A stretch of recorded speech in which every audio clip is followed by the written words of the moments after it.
Have you ever noticed how a smile, a laugh, even a gentle touch can instantly lift your mood? That's the magic of pleasure responses at work, not just in your brain, but flowing through your whole life.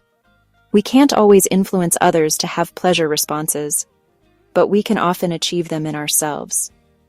Our own pleasure responses is really the only thing we have control over when it comes to pleasure. Often this will influence others to attain pleasure responses, but it's not a given. And we need to allow others the space to express the responses that they feel are needed for their own sovereignty. Sometimes, though, pleasure can be a shared experience. Pleasure responses are our body's way of saying, "Hey, this feels good. Let's do more of it." But here's the thing. There are so many levels of pleasure to explore. It's not just about the big, obvious highs like winning a prize, falling in love.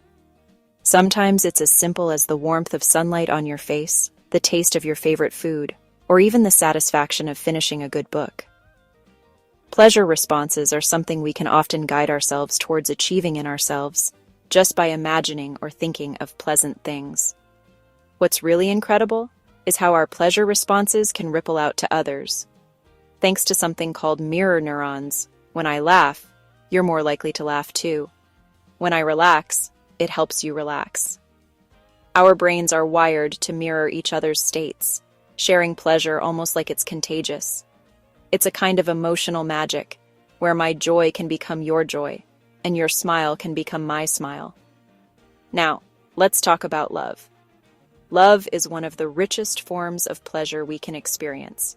Not all pleasure is love, but love, real love, is always a kind of pleasure.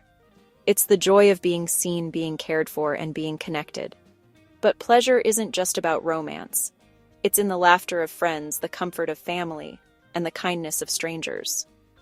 And get this, even imagining pleasure responses in self or others can boost your mood. That's why watching a feel-good movie or remembering a happy moment can actually lift your spirits. Your brain responds to imagined pleasure almost like it's the real thing. So don't underestimate the power of daydreaming about good times. Of course, life isn't all sunshine. There's pain too. But here's a gentle truth.